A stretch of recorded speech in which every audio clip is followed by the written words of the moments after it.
The Book of Pastoral Rule by St. Gregory the Great.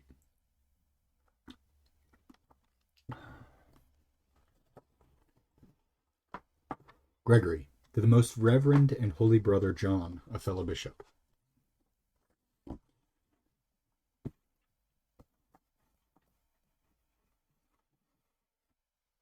You reprove me, beloved brother, with a kind and humble intention, for having hoped that by hiding myself I might flee the burdens of pastoral care.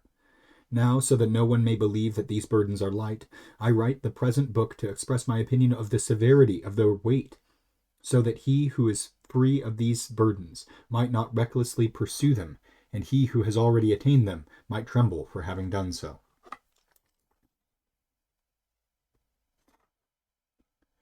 This book is divided into 4 parts, so that the soul of the reader might advance by an orderly succession, as if step by step.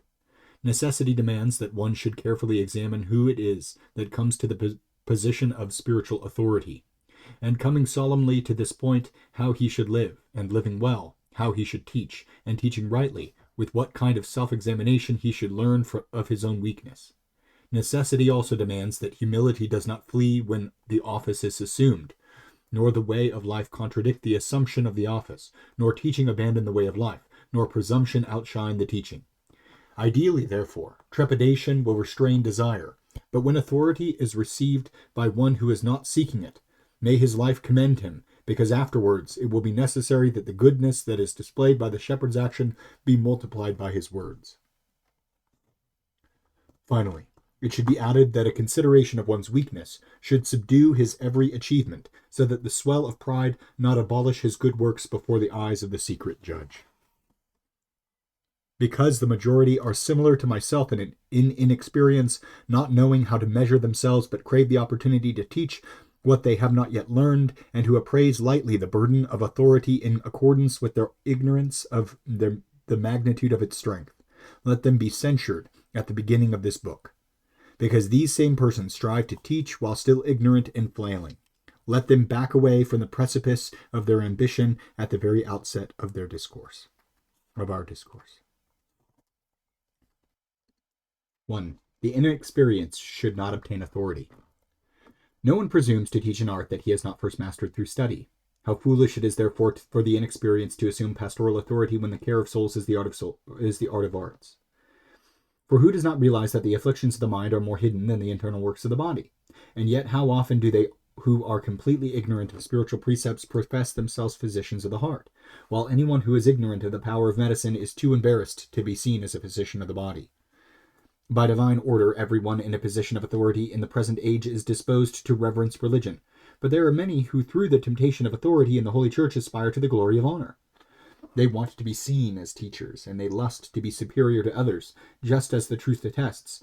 They seek the first place at feasts and the first chair in the assemblies. They are all the more unable to minister worthily to the office of pastoral care, because they have come to the position of teaching humility solely by means of pride, of vanity. For indeed, the message of the teacher is confused with when one thing is learned and another taught.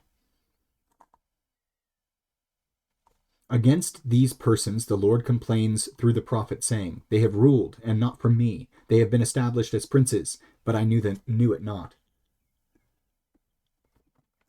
Well, I think that's a really good point, that if the hallmark of true leadership is humility, then if you come to the office for the sake of pride, then you're coming into a position where you're supposed to teach humility without the fruits of humility.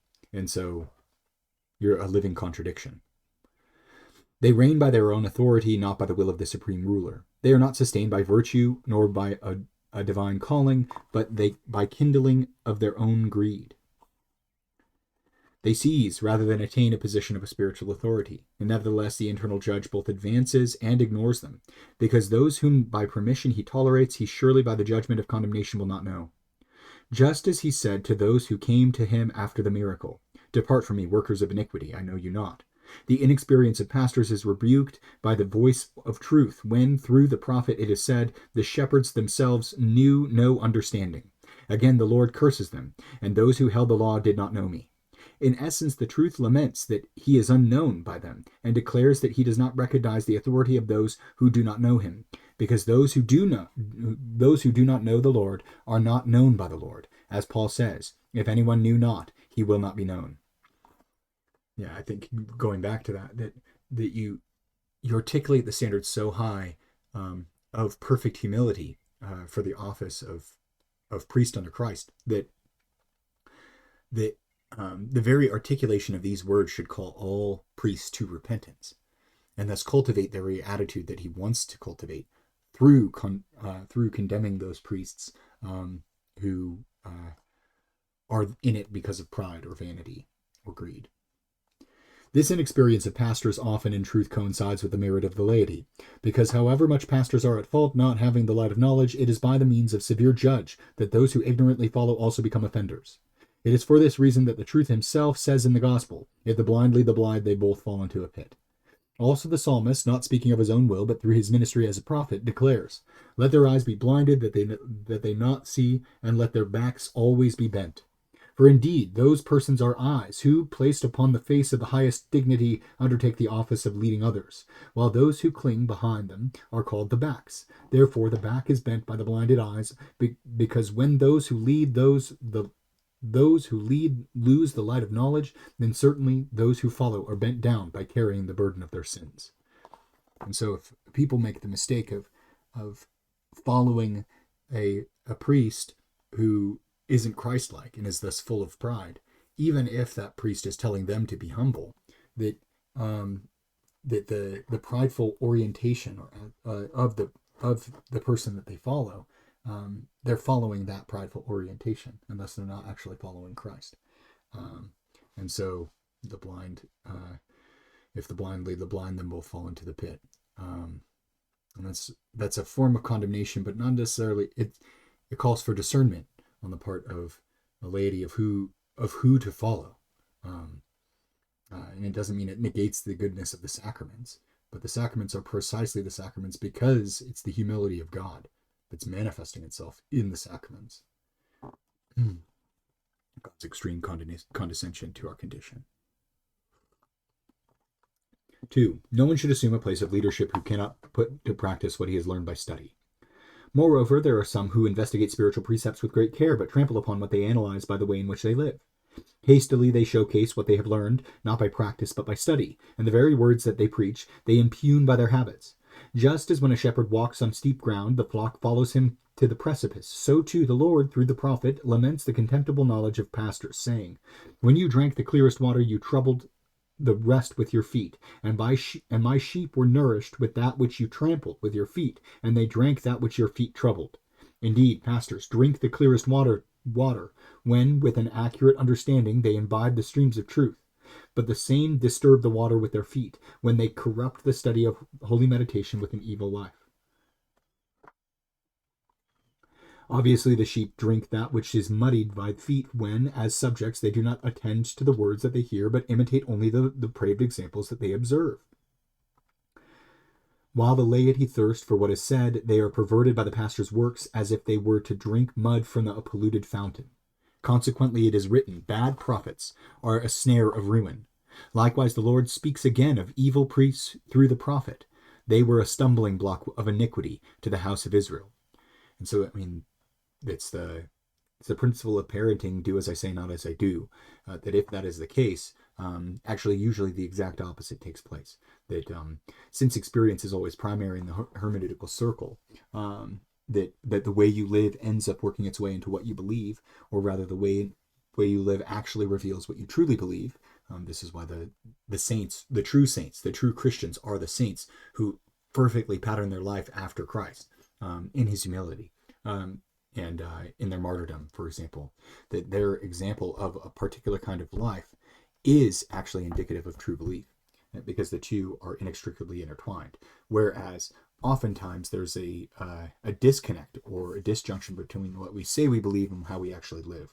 And people always follow first how we actually live. Like that is the primary example. And it only... the beliefs are only enlivening if they connect with a way of life, the way of life. No one does no more harm in the church than he who has title or rank of holiness and acts perversely. This is because no lay person presumes to refute the delinquent. Moreover, because such a sinner is honored by the dignity of his rank, his offenses spread considerably by way of example.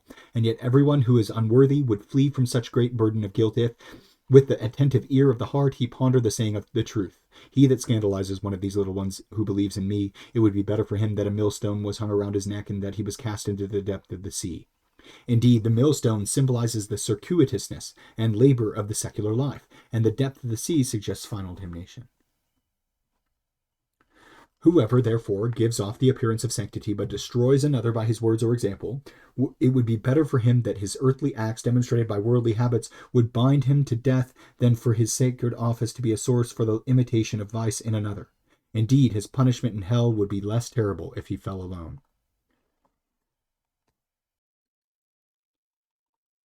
3. Concerning the burden of spiritual leadership, every adversity should be despised and every prosperity feared. This then we have said briefly so that we could show how great is the burden of leadership, lest he who is unqualified might rashly venture into spiritual guidance and through his own lust for rank lead others to perdition. This indeed James piously prohibits, saying, "My brothers, do not become many masters." Hence, the mediator between God and humanity, who transcends the knowledge and understanding of heavenly spirits, and who reigns in heaven before the beginning of time, even he shunned to take an earthly kingdom.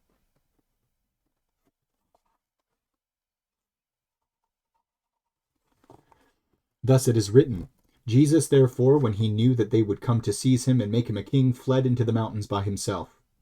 Who, indeed, would have been able to govern so perfectly, but he who would have reigned over subjects that he himself created? But he appeared in the flesh not only to redeem us through the passion, but also to teach us through conversation, offering himself as an example to those who follow him. He did not wish to become a king. Instead, he went freely to the cross. He fled the glory of exaltation offered to him. He chose instead the penalty of a shameful death, so that his followers might also learn to flee the applause of the world, to fear not its terrors, to value adversity for the sake of truth, and decline prosperity fearfully. This final concern, i.e., prosperity, often corrupts the heart through pride, while adversities purge it through suffering. In the one, the soul becomes conceited, while in the other, even if the soul is occasionally conceited, it humbles itself. In the one, the man forgets who he is, while in the other, he is recalled, even unwillingly, to know what he is. Again, in a state of prosperity, even previous good works are often ruined, while in the state of adversity, long-standing faults are cleansed. For commonly in the school of adversity, the heart is subdued by discipline. But if one rises to a position of spiritual authority, the heart is immediately altered by a state of elation that accompanies the experience of glory. In this manner, Saul, who had initially considered himself unworthy and fled, later seized the government of the kingdom and immediately swelled with pride. But through his desire to have honor before the people and not wanting to be rebuked publicly, Saul separated himself from the one who had anointed him king. So also David, who was pleasing in almost all of his actions in the judgment of the one who had chosen him, as soon as the weight of pressure was removed, he burst into a swell of misfortune, being as harsh and cruel in the murder of a man as he was weakened by his appetite for the woman. This same man, who had previously known how to spare the wicked, learned afterwards to crave, without impediment or hesitation, the death of the good.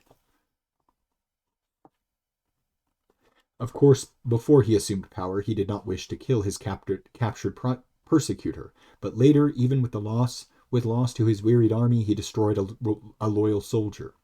And in truth, his crime would have driven him further from the number of the elect if the stings of conscience had not restored him to favor. 4. That the supervision of others can disturb the concentration of the mind. Often when undertaking the care of supervision, the heart is divided through contrary concerns, and the pastor is unable to handle single tasks because the mind is confused and divided by many things. This is why a certain wise man carefully warns, saying, "Son, do not meddle in many things." For clearly the mind cannot focus well on one matter when it is divided by many concerns. And whenever it is distracted by insolent concerns, it is emptied of the wholeness of intimate fear. It becomes anxious, arranging external matters, and ignoring only itself, it knows how to contemplate everything except itself. For when the mind involves itself more than is needful with external things, it is like a man who is so preoccupied on a long journey that he forgets where he is going. As a result, the mind is such a stranger to self-examination that it does not consider the damage that it suffers, and is ignorant of the extent to which it errs. Ezekias, for instance, did not believe that he was sinning when he showed the storehouse of aromatic spices to the foreigners who had come to him. But because of this, he endured the wrath of the judge, to the damage of future generations, for something he thought he had done appropriately. For often, while many resources are present, and much can be done that will impress the laity, the soul exalts itself in thought, and wholly provokes the wrath of the judge, even though no sins were committed openly. Obviously, he who judges is within, and what is within is judged. Therefore, when we are delinquent in the heart, others are not able to know what we are doing, but we sin in the presence of the judge. In another example, the king of Babylon was not guilty of pride merely at the moment he uttered proud words, for he had heard the warning from the mouth of the prophet even before, when he had silenced his pride. For he had already purged the sin of his previous arrogance, when he announced to all of his subjects that he had found the omnipotent God that he had been offending. But after this, when he was elated by the success of his dominion and joyful for having done great things, he held himself to be first among others in intelligence, and afterwards, still arrogant, said, "Is this not the great Babylon, which I have built in the home of the kingdom, and by the might of my fortitude, and for the honor of my majesty?" Clearly, a statement like this brought forth an unreserved judgment of wrath, which his hidden pride aroused. For the severe judge first sees invisibly what he later rebukes by public striking. Hence, he turned the king into an irrational animal, separated him from human society, and conjoined him, now with an altered mind, to the beasts of the field, so that by a severe but just judgment, the one who had thought himself to be greater than all humans would have his very humanity destroyed. When, therefore, we bring forth these examples, we do not censure the office of authority, but fortify the heart weakened by the desire of it. For no one who is imperfect should dare to seize a position of spiritual leadership, just as no one who staggers on level ground should set foot on a cliff. 5. Concerning those who in the position of leadership are able to benefit others by the example of their virtue, but flee from it in the pursuit of personal stillness. For there are several who possess incredible virtues, and who are exalted by great talents for training others. Men who are spotless in the pursuit of chastity, stout in the vigor of fasting, satiated in the feasts of doctrine, humble in the long-suffering of patience, erect in the fortitude of authority, tender in the grace of kindness, and strict in the severity of judgment. To be certain, they refuse to accept a position of spiritual leadership when they are called. They forfeit the majority of their gifts which they receive not for themselves only, but also for others. When these men contemplate their own spiritual advantages and do not consider anyone else, they lose these goods, because they desire to keep them for themselves. Certainly, the truth spoken of this to the disciples, "A city set upon a mountain cannot be hidden, nor does anyone light a candle and place it under a bushel, but upon a candlestick, so that it may shine for everyone who is in the house." Hence he said to Peter, "Simon, son of John, do you love me?" And when Simon responded at once that he loved him, he said, "If you love me, feed my sheep." If, therefore, the care of feeding is a testament of loving, then he who abounds in virtues but refuses to feed the flock of God is found guilty of having no love for the supreme shepherd. As such, Paul said, "If Christ died for all, then all were dead. And if he died for all, it follows that all who live could not live in themselves, but for him who died and was resurrected for them." Hence Moses said that a surviving brother should take the wife of his brother who died without children and beget children in his brother's name. If he refuses to accept her, the woman should spit in his face, and her family should remove his shoe and call his household the home of barefoot. For you see, the deceased brother is the one who appearing in glory after the resurrection said, "Go tell my brothers." For he died without children, so to speak, because he had not yet filled the number of his elect. Obviously, the surviving brother is assigned the wife, which is the most fitting, because the care of the Holy Church is imposed upon the one who is the most able to govern it well. But if unwilling, the woman spits in his face, because whoever does not care to serve others from the gifts he has received is found guilty before the Holy Church and for the good that he has, and so to speak, she, i.e., the Holy Church, spits in his face. Likewise, a shoe is taken from one foot, so that his house may be called the home of the barefoot. For it is written, your feet are shod in preparation for the gospel of peace. If therefore we secure the care of our neighbors as well as ourselves, we wear a shoe on each foot. But anyone who considers his own advantage and neglects his neighbor disgracefully loses, so to speak, the shoe of one foot. And so there are those, as we have said, who are enriched by many gifts, and because they prefer contemplative study, they decline to make themselves useful by preaching to their neighbors, and preferring the mystery of stillness, they take refuge in the solitude of spiritual investigations.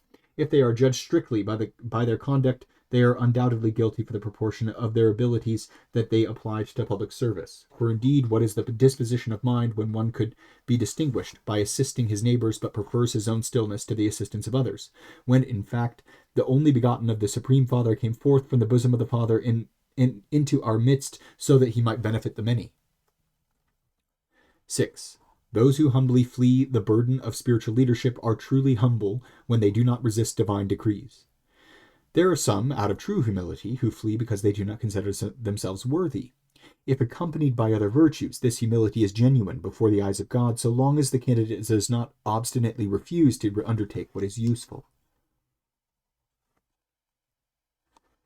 For indeed, no one is truly humble if he understands by the judgment of the supreme will that he ought to govern but then refuses.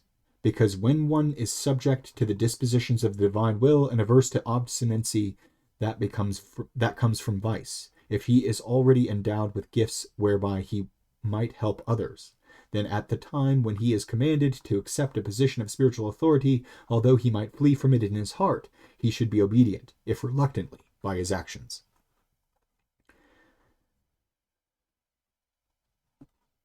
7.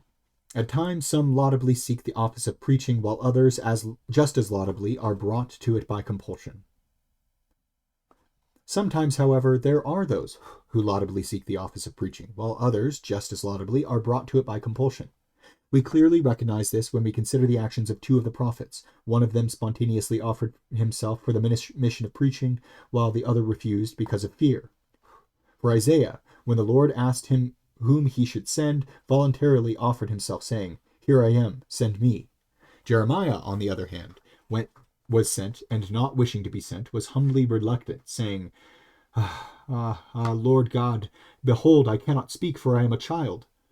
Notice how they spoke with a different voice, but their words did not emanate from a different source of love.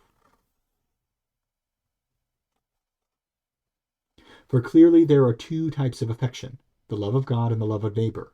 Therefore Isaiah, who yearns to profit his neighbors through the active life, seeks the office of preaching, while Jeremiah, who zealously clings to the love of the Creator through the contemplative life, opposes being sent to preach. Therefore, what one laudably sought, the other just as laudably avoided. For the latter feared that he would squander the advantage of solitary contemplation, while the former was concerned that he might experience harm for having silently avoided difficult work. Both cases should be observed carefully. Jeremiah was reluctant but did not resist completely, and Isaiah volunteered to be sent, but he had obviously seen himself cleansed by a coal from the altar. Indeed, no one who has not been cleansed should dare to approach the sacred ministries. Just as no one whom supernatural grace has selected should proudly oppose it under the guise of false humility. Therefore, because it is very difficult for anyone to know if he has been cleansed, it is best for him to decline the office of preaching, although, as we have said, it should not be declined stubbornly when it is known that the supreme will wants it to be accepted. Moses wonderfully fulfilled both requirements when he accepted the supervision of a great multitude, even though he did not want to do so. For perhaps he would have been proud if he had undertaken the leadership of countless people without any fear, and yet he would have been proud too if he had been reluctant to obey the command of the Creator. Thus, in both ways, he was humble, and in both ways submissive. For in measuring himself, he was unwilling to be set over people, but trusting in the might of the one who commanded him, he did consent. Therefore, let the impulsive know that the extent of their fault, if because of their selfish appetites they do not fear to govern men, while the saints, even those commanded directly by God, fear to undertake the leadership of the people. Moses trembles, even though the Lord encourages him. By contrast, a weak man yearns to assume the weight of honor, and even though he hardly bears his own burden without falling, he willingly adds the weight of others to his shoulders. He cannot bear his own burden, and yet he increases what he must carry. Yeah, I mean, this is really convicting. And anybody who's a father, myself included, should. It's so hard even to treat my children as they ought to be treated, let alone taking on an entire congregation of people as spiritual children. And so the burden of leadership is very heavy, and it requires so much virtue. And I feel like becoming a father has made me realize how little virtue I have, and how much I need prayer and humility and repentance in order to be even an adequate father.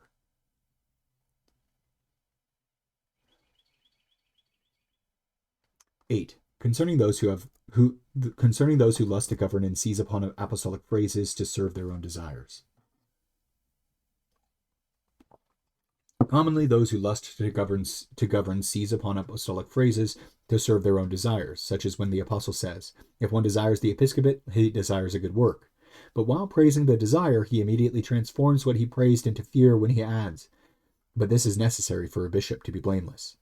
And as he continues to enumerate the necessary virtues, he explains what it means to be blameless.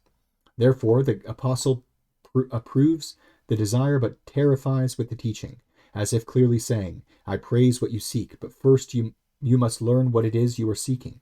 Because if you neglect to evaluate yourself, you will appear all the more filthy and reprehensible because you rush to be seen by all in a high place of honor." Indeed, this great master of pastoral care guides his listeners by encouragement and restricts them by fear, so that by describing for them the height of blamelessness, they might be restrained from pride, and by praising the office of the priesthood, he can prepare them for the kind of life that is necessary. Moreover, it should be noted that he said this at the time when whoever supervised the laity was first to be led to the torments of martyrdom. Therefore, it was laudable that in that era to seek the episcopate, when whoever held it would suffer severely.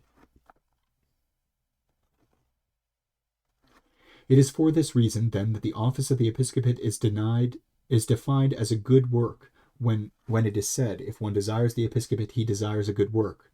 Therefore, he who seeks not the good work of the ministry, but only the glory of honor, testifies against himself that he does not desire the office of bishop. For a man who does not love the sacred office, nor does he understand it. If by craving a position of spiritual leadership, he is nourished by the thought of subordinating others, rejoices at being praised, elates his heart by honor, or exalts in the abundance of his affluence. Truly, it is worldly gain that masks itself under that type of honor, when in fact worldly gain should be destroyed. And when the mind thinks to appropriate the pinnacle of humility for its own benefit, it inwardly changes what it outwardly desires. That is so. And he's talking about Phariseeism, or the Pharisee and the tax collector-ism.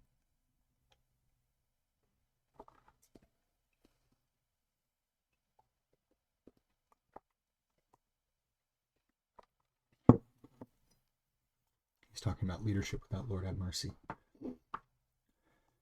The mind of those who wish for preeminence, for the most part, flatters itself with a fictional promise to perform good works. For the most part, those who desire to enter into pastoral leadership also envision some good works for the soul, and even though they strive for this with a prideful intention, they still act as though they will do great things. And so it is that the hidden motive of the soul is one thing, and what is revealed superficially is another.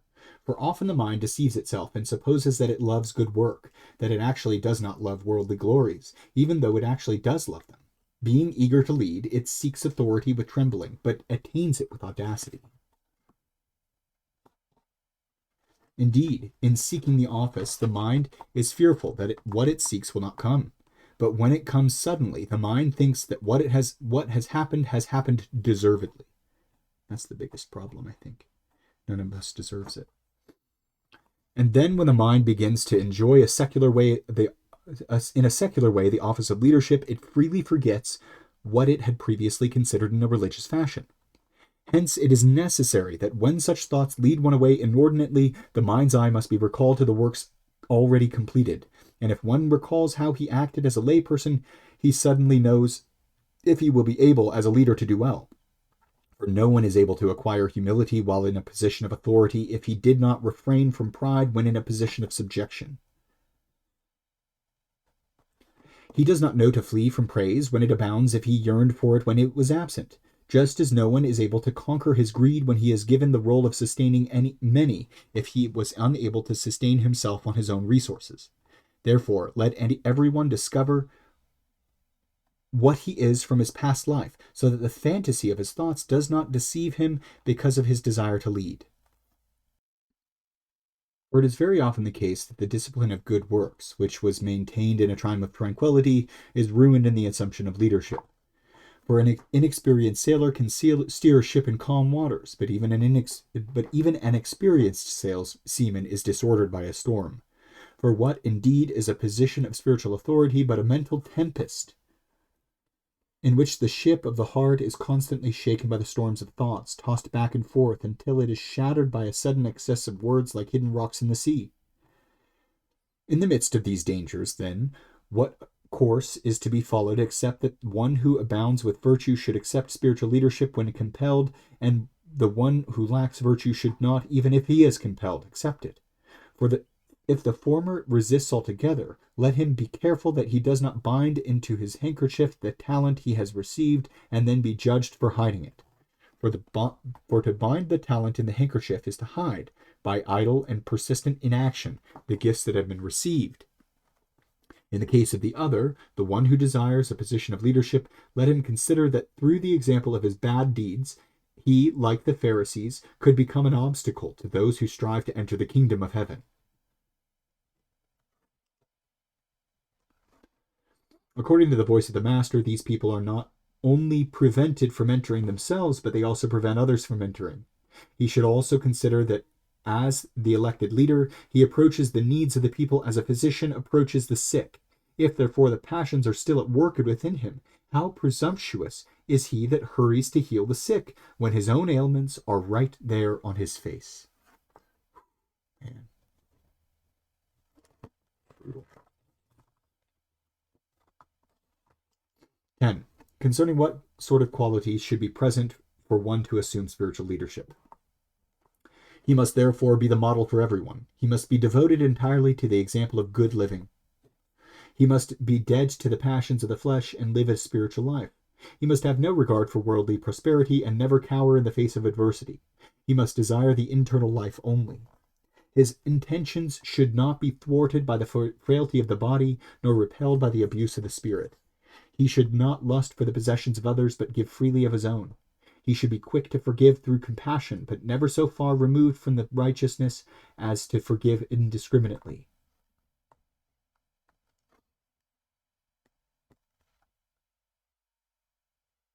He must perform no evil acts, but instead deplore the evil perpetrated by others as though it was his own. And in his own heart he must suffer the afflictions of others, and likewise rejoice at the fortune of his neighbor, as though the good thing was happening to him. He must set such a positive example for others that he has nothing for which he should ever be ashamed. He should be such a student of how to live that he is able to water the arid hearts of his neighbors with the streams of doctrinal teaching. He should have already learned by the practice and experience of prayer that he can obtain from the Lord whatever he requests, as though it was already said to him, specifically by the voice of experience. When you are speaking, I will say, Here I am. If, for example, someone came asking us to intercede for them before some powerful man who was angry with him but did not know us, we would immediately respond that we were unable to intercede on his behalf because we do not have a relationship with the man in question. If, therefore, a person is too ashamed to intercede for another on whom he has no claim, how could anyone possibly assume the role of intercessor before God on behalf of the laity if he does not know himself to be in the intimacy of his grace because of the merits of his life? And how can anyone possibly ask for the forgiveness of another when he does not know if he is himself reconciled? In this regard, there is yet another concern, namely that the one who is thought to be able to appraise the wrath of God might actually provoke it on account of his guilt. Because we all know that when someone who is out of favor is sent to intercede for another, the spirit of the angry person is provoked all the more. Therefore, let the one who is still tied to worldly concerns beware that he not further anger the strict judge by delighting in a position of glory and actually becoming the source of ruin for the laity.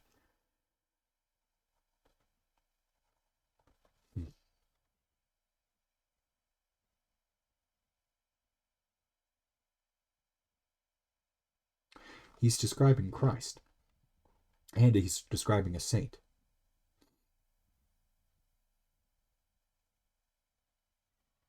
This is what makes me think that this is aspirational, that priests are supposed to rely upon the grace of God, and yet will fall short. And yet in that very falling short of, it's the attitude of repentance when these things arise in a person that marks their teleological orientation toward the good that is Christ, in which they are supposed to be living and toward which they are supposed to be striving.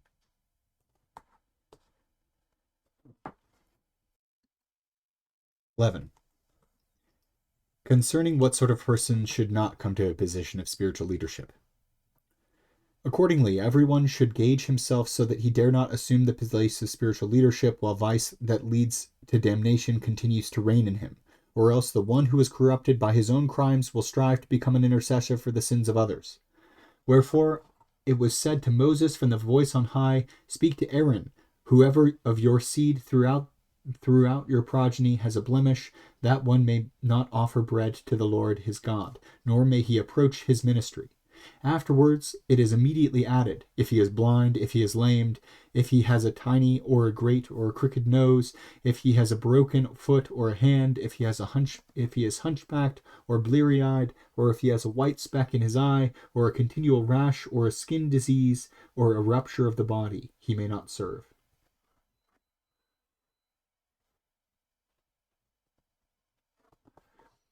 Indeed, a man is blind if he is ignorant of the light of heavenly contemplation, because he is oppressed by the darkness of the present life. When he perceives the coming light, he does not value it, and as a result does not know how to improve his conduct. Wherefore it was said to the prophetess Anna, He will keep the feet of his saints, and the impious will be silent in the darkness. Likewise, a man is lame if he sees the way that he ought to go, but through the infirmity of intention is unable to keep perfectly the way of life that he sees, because, having unstable habits, he cannot rise to the state of virtue, and so his conduct is unable to follow in the direction that he desires. Wherefore Paul says, Lift up the hands that hang down, and feeble knees, and make straight paths with your feet, so that what is lame might not be dislocated, but rather healed. But a man has a small nose if he is incapable of spiritual discernment. Indeed, the nose discerns the difference between a sweet smell and a stench. Rightly, therefore, the nose symbolizes discernment, whereby we choose virtue and reproach sin. So it is said in praise of the bride, Your nose is like the tower, which is in Lebanon. For indeed the Holy Church perceives through discernment the coming trials from individual causes, and discovers from her lofty vantage point the coming wars of vice. For there are some who do not wish to be thought dull, so they often busy themselves with an unnecessary number of investigations, and are deceived by an excessiveness of intrigue. Man. Thus the additional warning, A great and crooked nose indeed must be an immoderate craftiness in drawing conclusions. When this occurs excessively, it confuses its proper function. A man has a broken hand or foot, then, if he is entirely unable to walk in the path of God and completely lacks good deeds. In fact, he is not like the lame man, who, because of his infirmity, lacks them partially. Instead, he lacks them entirely. The hunchback, then, is the one who feels the burden of worldly cares to such an extent that he never looks up to what is lofty, but instead focuses entirely upon what is tread upon at the most base level. For this one, whenever he hears something good about the kingdom of heaven, is so weighed down by the burden of perverse habit that he does not raise the face of his heart, because he cannot raise the posture of his thought, which the habit of earthly care keeps face down. Indeed, these are the kind of men about whom the psalmist spoke. I am bowed down and brought low continuously. Their fault, the truth also reproached in person, saying, and the seeds that fell among the thorns are those who, when they hear the word, go forth suffocated by the cares, riches, and pleasures of life, and do not bear fruit. The bleary-eyed refers to a man who naturally springs towards knowledge of truth, but whose carnal deeds obscure that truth. For in the bleary-eyed the pupils of the eyes are healthy, but the eyelids become gross from the lack of moisture, and are worn away by frequent strain, so that the pupils lose their sharpness. And there are some whose senses are weakened by the works of the carnal life.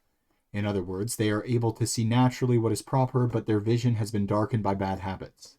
The bleary-eyed, then, is the one who exhibits a natural sense, but whose evil habits have confounded it. To such a one, it is well said that the angel, through the angel, anoint your eyes with eye salve so that you can see. We anoint our eyes with salve when we aid the eye of our understanding with the medicine of good works, so as to comprehend the brightness of the true light. And a man who has a white speck in his eye, if he is not able to see the light of truth, because he is blinded by the arrogance of his wisdom or righteousness. The pupil of the eye, if it is black, can see, but when it bears a white speck, it sees nothing. If a man knows himself to be foolish and a sinner, then he will be able to comprehend the knowledge of the internal light through the human senses of cognition. But if he is cut off from the light of heavenly knowledge, but if he attributes to himself the brilliance and righteousness of wisdom, he is cut off from the light of heavenly knowledge. And even more so, he is unable to penetrate the clearness of the true light in accordance to his exalting of himself in arrogance. As it is said of some, indeed, claiming themselves to be wise, they become fools. A man has a continual rash if he is constantly dominated by the depravity of the flesh. For in the case of a rash, an internal heat is drawn to the skin, whereby extravagance is rightly designated. Because if a temptation of the heart rushes into action, it is like an internal heat that produces a rash on the skin. And now it wounds the external body, because when the thought of pleasure is not repressed, it dominates the actions. Hence Paul was anxious to cleanse his itch of the skin when he said, "Do not be seized by temptation except what is human."